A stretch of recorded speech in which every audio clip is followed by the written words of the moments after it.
바울의 회심부터 전도 여행 전까지 행적을 알아보겠습니다. 사도행전 8장에서 12장까지 내용입니다. 바울이라는 이름은 1차 전도 여행 중간에 로마식 이름인 바울로 사용하기 시작합니다.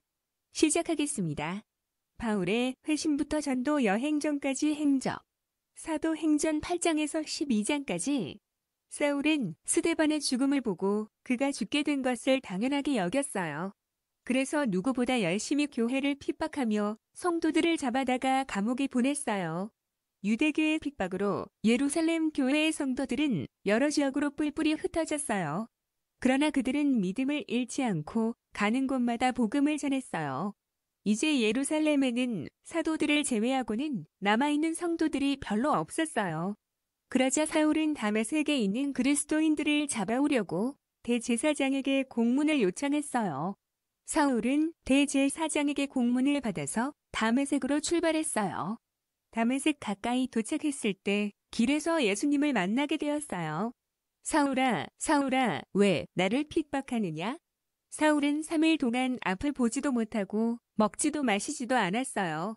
예수님께서는 아나니아 형제를 보내어 사울의 눈이 다시 보이게 하시고 세례를 주어 성령 충만하게 해주셨어요.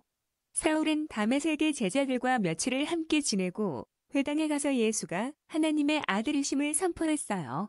그리고 사울은 다메섹을 떠나 아라비아 광야로 갔어요.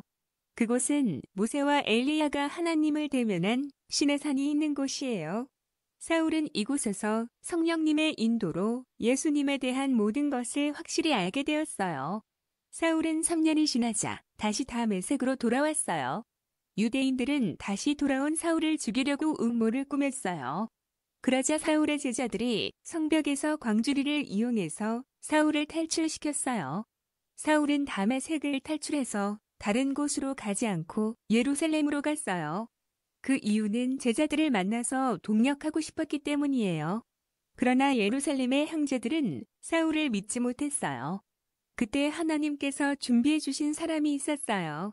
바나바가 예루살렘 교회 성도들에게 사울이 어떻게 예수님을 만났으며 예수님을 만난 다음에 어떻게 변화되었는지 알려주면서 사울에 대해서 보증해 주었어요.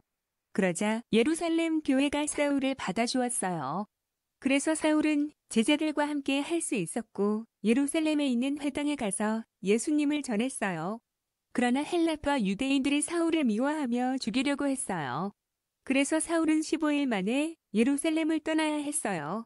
예루살렘 형제들의 도움으로 사울은 가이사랴로 가서 배를 타고 고향인 다소로 갔어요.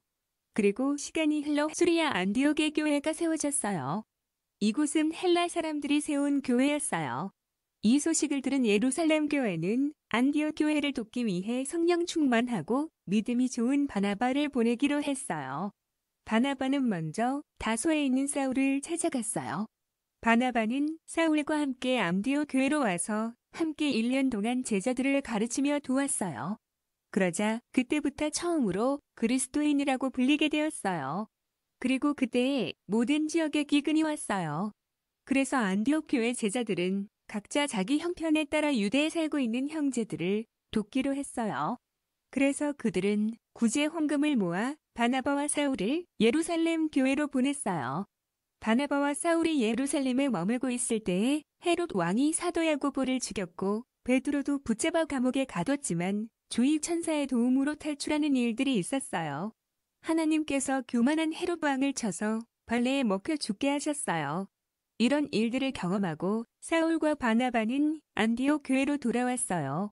안디옥 교회로 돌아온 사울과 바나바는 성령님의 명령으로 전도 여행을 시작해요. 지금까지 바울의 회심부터 전도 여행 전까지 행적이었습니다. 다음 내용은 다른 영상으로 만나요.